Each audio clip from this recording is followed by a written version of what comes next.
Selamat pagi anak-anakku semuanya. Assalamualaikum warahmatullahi wabarakatuh. Kita bertemu lagi pada pagi hari ini untuk lanjut kita mau belajar biologi ya.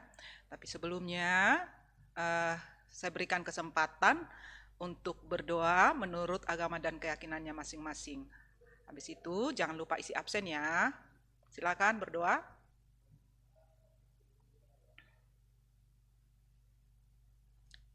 Terima kasih. Anak-anakku, kita mempelajari tentang sistem transport melalui membran plasma. Ya, masih ingat nggak bagaimana bentuk daripada membran sel pada tanaman dan pada hewan atau manusia? Nah, di hadapan kamu saya berikan gambar ini ya untuk mengingatkan kembali bahwa inilah bentuk daripada membran sel tubuh kita, di mana membrannya terdiri atas bifosfo. Jadi ada dua, lemak dan ini yang bulat-bulatan protein. Ini protein integral, ini protein periferal ya. Kita fokus sekarang ke protein integral ini. Karena apa? Karena inilah yang difungsikan untuk transportasi pada membran sel. Jadi protein integral ini ada dua fungsinya, sebagai struktural memberi bentuk dan sebagai fungsional yaitu untuk menghantarkan zat-zat. Ya.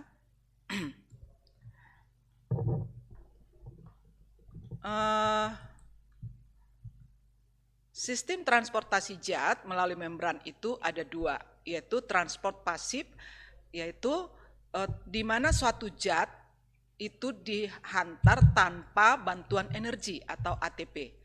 Yang masuk ke sistem transport pasif itu adalah difusi, osmosis, difusi terfasilitasi atau difusi dipermudah, dan difusi dipermudah protein transport.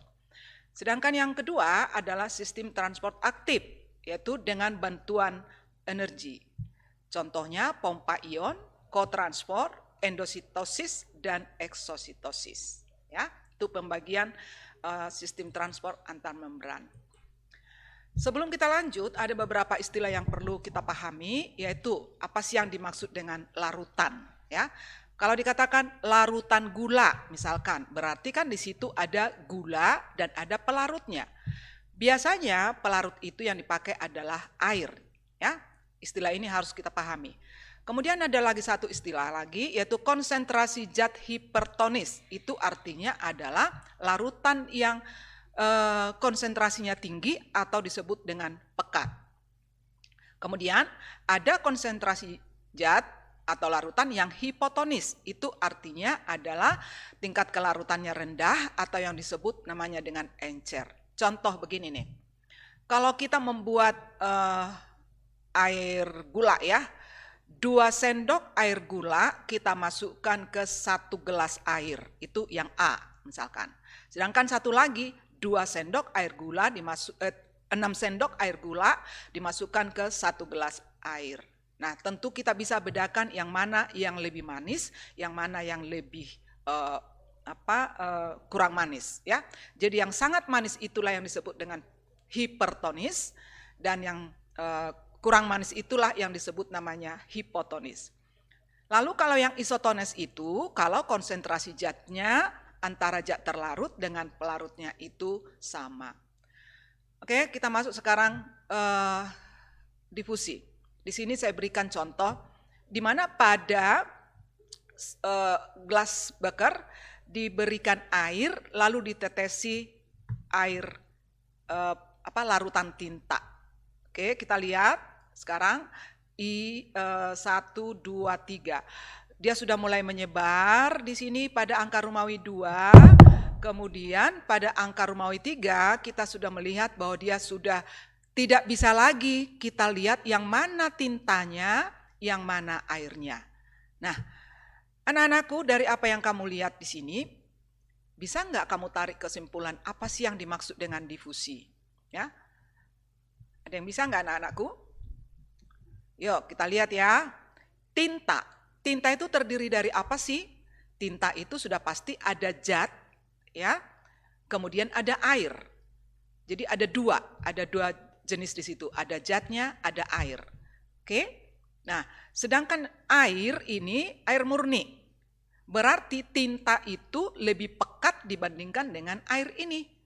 Oke? Oh, kalau begitu difusi adalah adanya aliran suatu larutan dari konsentrasi tinggi atau dari yang pekat ke encer, yaitu air ini kan lebih encer ya, hingga nanti ditemukan suatu larutan yang seimbang. Ya, itu yang disebut dengan difusi. Saya ulangi, difusi adalah adanya aliran suatu zat, boleh gas, boleh larutan, ya, dari konsentrasi tinggi atau hipertonis ke konsentrasi rendah hingga ditemukan larutan yang seimbang. Ya, itu contoh pengertian daripada difusi. Nah, bagaimana contohnya kalau dia gas? Misalkan nih, seseorang memakai parfum, lalu kita bisa menyatakan wangi gitu ya. Nah, jadi di situ ada aliran gas dari konsentrasi tinggi ya. Kita kan tidak memakai parfum, teman kita itu memakai. Oh, berarti ada aliran gas, yaitu parfum tersebut baunya masuk ke hidung kita melalui membran sel hidung kita. Ya, oke. Itu contohnya kalau gas. Jadi difusi itu dari hipertonis ke hipotonis hingga ditemukan keadaan yang seimbang. Ini contohnya. Kalau tadi kan langsung tidak ada batasannya. Kalau pada membran sel makhluk hidup begini kejadiannya. Ya, kamu perhatikan gambar ini. Ini cairan di luar sel, yang ini sitoplasma, berarti di dalam sel. Dari mana ke mana nih aliran difusinya? Nah, kita lihat di luar ini ada bulatan-bulatan yang banyak. Nah, kita sebutlah itu misalkan ini glukosa ya. Nah, kalau kita bandingkan keadaan glukosa pada gambar nomor 1 ini, di sini banyak, sedangkan di dalam sitoplasma, di dalam sel ini kosong. Ketika dia berdifusi, nah difusi ini, lihat panahnya ini, dia masuk ternyata melalui sela-sela lipoprotein membran sel, ya, bukan melalui protein integral. Oke, masuk dari sela-selanya ini, gitu ya. Nah, ini dia sekarang udah masuk, sudah ada 2. Kemudian akhirnya sekarang setelah dia masuk terus hingga nanti ditemukan antara glukosa yang di luar sel dengan yang di dalam sel sekarang sudah sama jumlahnya, sudah seimbang. Oke? Nah, jadi itu yang dimaksud dengan difusi. Nah, kita lihat di sini, adakah dikatakan di sini kata-kata energi atau ATP? Tidak ada. Oh, berarti difusi itu termasuk transport pasif. Oke? Nah, ini dia ya. Sekarang masuk ke difusi dipermudah atau difusi terfasilitasi. Difusi dipermudah, namanya aja sudah dipermudah, ya, atau terfasilitasi. Berarti ada suatu alat yang dipakai supaya proses difusi itu berjalan lancar. Yang dipakai adalah protein integral membran sel tersebut. Nah, perhatikan ini, bedanya dengan yang tadi. Tadi kalau difusi itu, ya, aliran zat itu melalui sela daripada lipoprotein ini lipid kan, ini proteinnya. Tetapi kalau difusi terfasilitasi adalah dia memakai protein integral di sini, ini masuk dari konsentrasi tinggi, ini kan lebih banyak ini sekarang zatnya, ke konsentrasi yang lebih rendah. Oke, nah jadi kalau di dalam tubuh kita seperti ini, kalau difusi terfasilitasi dipakai protein integral. Ya, sekarang, oh ya, ada contohnya di sini. Konsentrasi glukosa kita kan hampir setiap hari kita makan karbohidrat, lalu nanti karbohidrat itu kan dirubah menjadi glukosa. Ya, nah bagaimana caranya glukosa itu masuk? Ya, antar sel dari ileum dilanjutkan ke pembuluh darah. Nah, jadi karena glukosa itu bentuknya agak besar, maka dia memakai protein integral, difasilitasi dengan protein integral. Sekarang difusi dipermudah oleh protein transport. Ya. Memakai kata dipermudah juga, memakai kata transport juga. Ini protein integral juga. Tapi berbeda dengan yang tadi. Kalau yang tadi, nah ini kan ngucur terus nih, sebagai saluran seperti pipa air dia ya. Nah, tidak ada hambatan. Tetapi kalau ini kita perhatikan di sini, zat itu yang masuk dari konsentrasi tinggi ini, ya ini kan konsentrasi tinggi, masuk ke dalam sel melalui protein integral, tetapi berikatan dulu, ya. Jadi ini protein integral ini dapat berikatan dengan zatnya yang dimasukkan itu, makanya bentuknya seperti ini, ya. Nah, jadi seperti enzim lah itu sekarang. Jadi protein itu bertindak seperti enzim, tapi bukan enzim ya. Nah, jadi dia berikatan dulu. Zatnya yang masuk, berikatan sebentar dengan protein ini, oke, lalu dilepas. Itu bedanya ya, tetap dari konsentrasi tinggi ke konsentrasi rendah. Tanpa energi, tidak ada tulisan ATP di sini ya. Nah, jadi itu yang dimaksud dengan difusi dipermudah oleh protein transport. Nah, di sini ada ginjal, ada batu ginjal. Pada penyakit sistinuria, sel ginjalnya tidak memiliki protein integral untuk mentransport sistein, zat sistein dan asam amino yang masuk ke ginjal tersebut. Sehingga di dalam ginjal itu terjadilah akumulasi sistein dan amino, itulah yang disebut dengan batu ginjal. Salah satunya itu ya. Jadi boleh juga karena kurang minum. Jadi kalau dikatakan, oh dia itu sudah bawaan, dia itu ginjalnya seperti itu gen gitu ya. Nah, jadi itu karena di dalam ginjalnya itu tidak ada protein integralnya untuk mentransfer sistein dan asam amino yang masuk ke ginjal tersebut. Ya, nah sehingga terbentuklah batu ginjal. Lalu ada lagi osmosis. Pengertian osmosis adalah perpindahan zat pelarut. Nah, bukan larutan. Pelarut tadi kan kita sebut dengan air, ya, melalui membran yang selektif permeabel. Selektif berarti diseleksi, ya, dari konsentrasi larutan yang encer atau hipotonik menuju ke larutan yang pekat. Jadi kebalikan dari difusi tadi. Kalau difusi dari konsentrasi zat yang hiper ke hipo. Oke? Kalau difusi lagi yang dialirkan boleh larutan, boleh zat, boleh gas. Nah, kalau osmosis khusus, ya, ini adalah adanya aliran pelarut atau air dari konsentrasi encer ke konsentrasi yang lebih pekat melalui selaput yang semi permeabel, ya. Oke. Nih, contohnya ini kita perhatikan. Ini ada dua keadaan. Ini satu yang hipotonik, lebih encer larutan ini airnya ada zatnya hipotonik, yang ini hipertonik. Ya. Dari mana kita tahu? Kita hitung aja ya. 1, 2, 3, 4, 5, 6, 7, 8. Hanya ada 8 di sini zatnya. Di sini 1, 2, 3, 4, 5, 6, 7, 8, 9, 10, 11, 12. Oh, berarti yang di kanan ini lebih pekat dibandingkan yang ini. Makanya ini hipertonik, yang di kiri adalah hipotonik. Ketika terjadi osmosis, ya, inilah keadaannya. Ya, ketika terjadi osmosis, begini keadaannya, ya, ini menjadi tinggi airnya.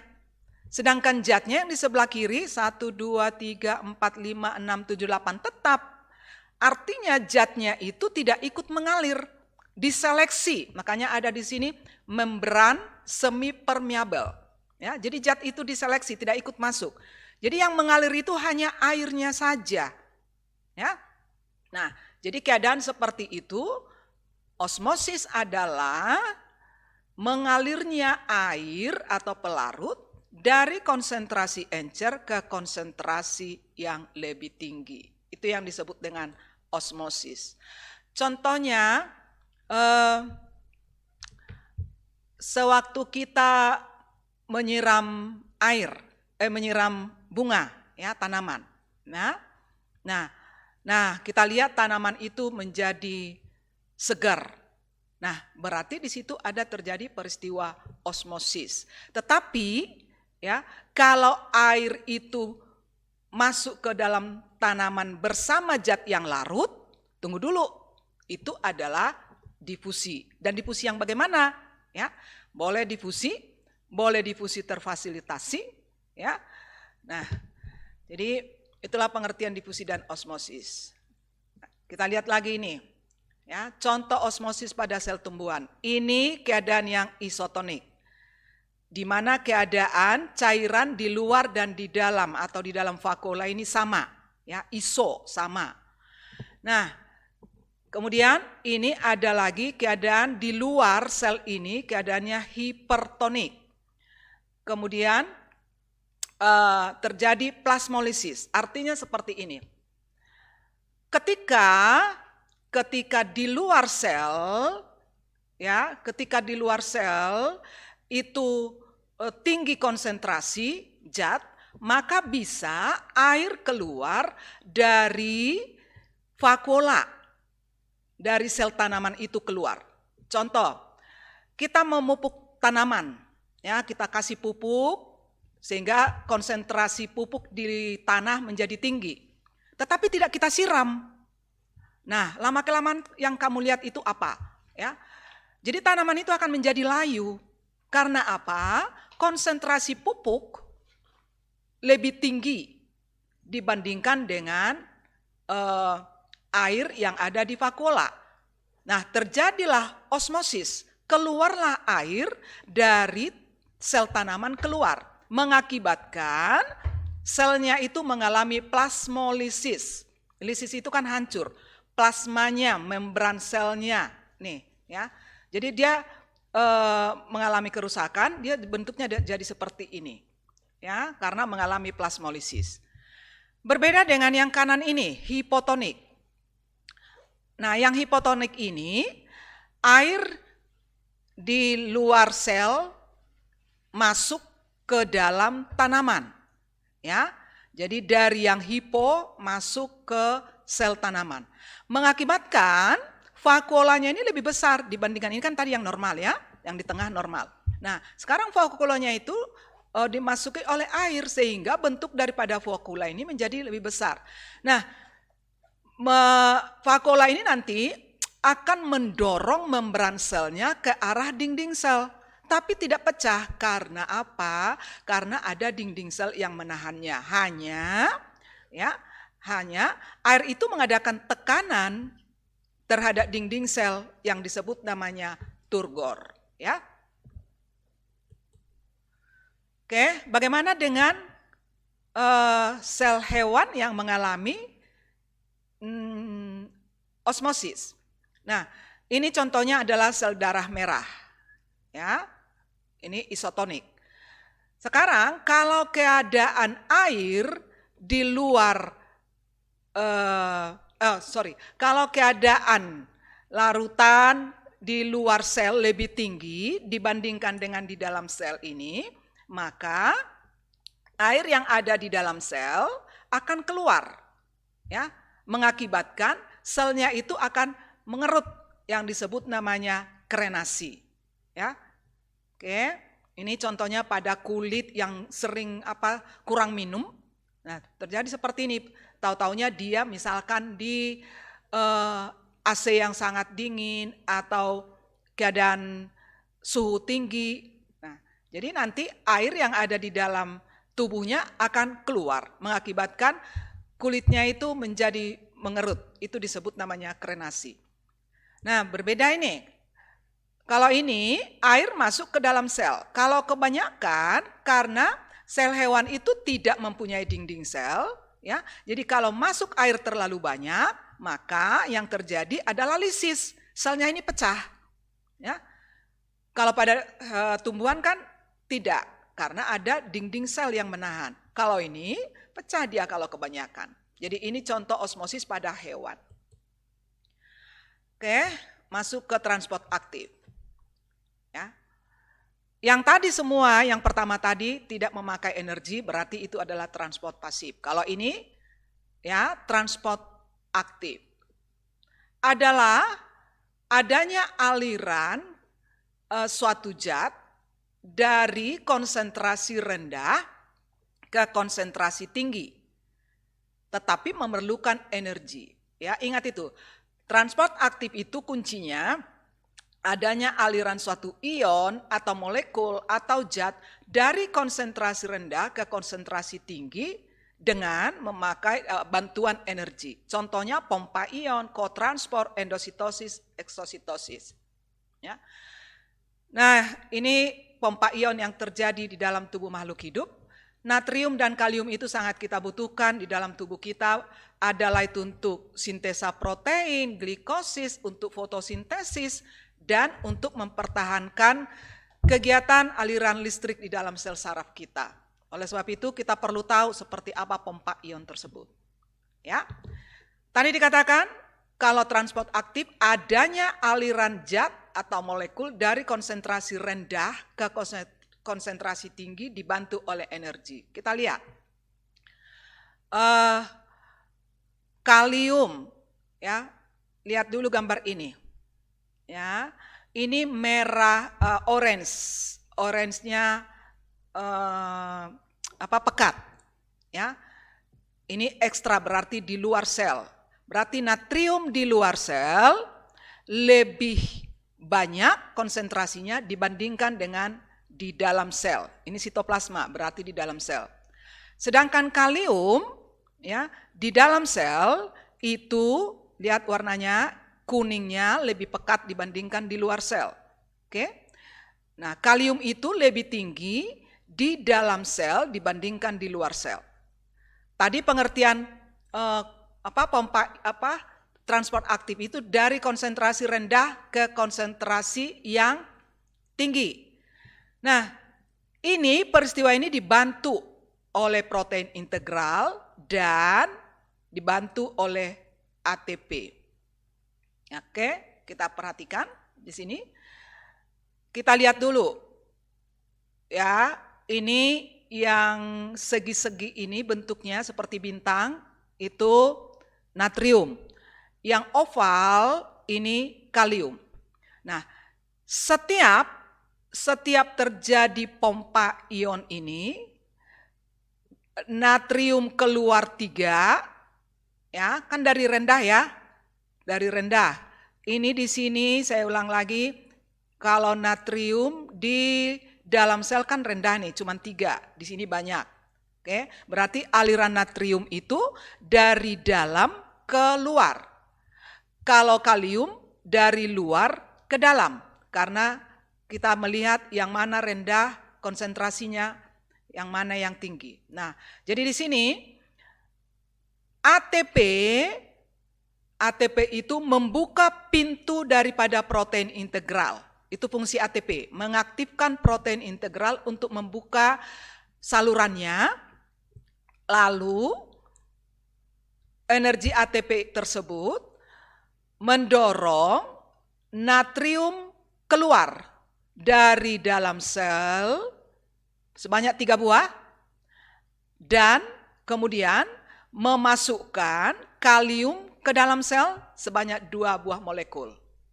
Ya, itu kalau pompa ion. Saya ulangi, fungsi daripada ATP di sini adalah 1, membuka protein integral dan mendorong natrium keluar dari sitoplasma ke luar sel, kemudian kaliumnya masuk. Ya, kenapa itu terjadi? Karena tadi Ya, pompa ion sistemnya dari konsentrasi rendah ke konsentrasi tinggi. Ya, itu yang disebut dengan pompa ion. Lalu ada lagi yang disebut namanya endositosis, eksositosis. Kita lihat aja gambar ini. Ya, ini biasanya terjadi pada amoeba proteus. Cara makan amoeba proteus ya.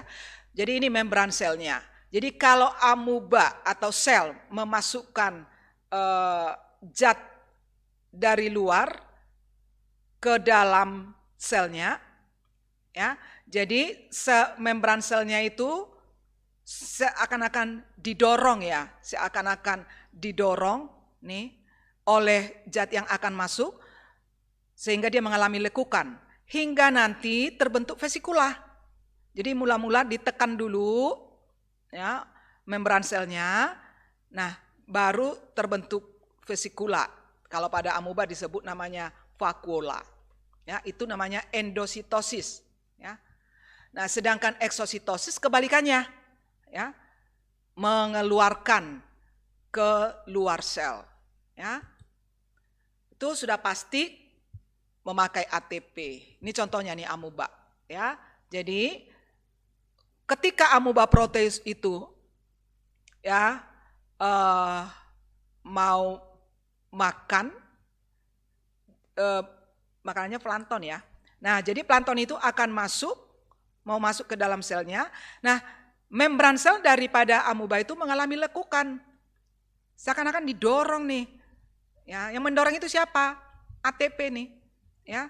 Jadi ATP itu mendorong membran sel ini ya hingga nanti makanan itu masuk ke dalam vakuola makanannya. Ya, itu disebut nama endositosis. Oke, sekarang yang kotransport adalah transport zat yang mengaktifkan zat lain untuk melewati membran plasma.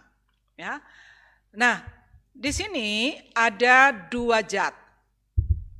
Oke, yang ini adalah natrium, yang hijau ini adalah glukosa.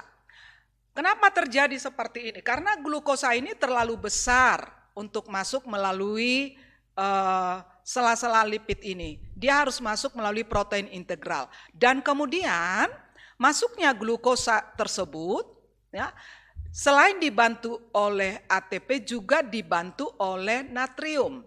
Jadi pertama sekali prosesnya energi atau ATP ini membuka pintu protein integral.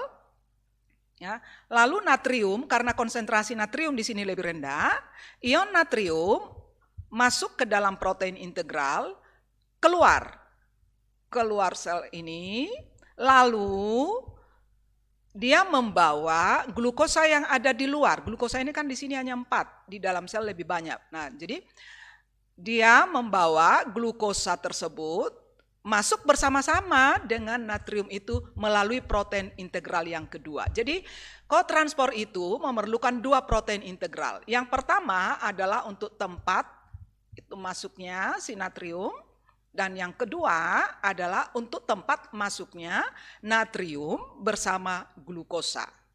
Oke, itu yang dimaksud dengan kotransport. Perhatikan gambar ini sebagai untuk terakhir. Kalau ada aliran zat seperti ini, berarti ini adalah peristiwa difusi karena dia melalui sela-sela membran. Kalau ini sudah pasti karena dia memakai protein integral, ini berarti difusi terfasilitasi. Ya, ini juga. Nah, sedangkan ini karena di sini ada ATP melalui protein integral dari konsentrasi rendah ke konsentrasi tinggi, berarti ini adalah peristiwa transport aktif. Demikian anak-anakku yang dapat Ibu sampaikan. Assalamualaikum warahmatullahi wabarakatuh.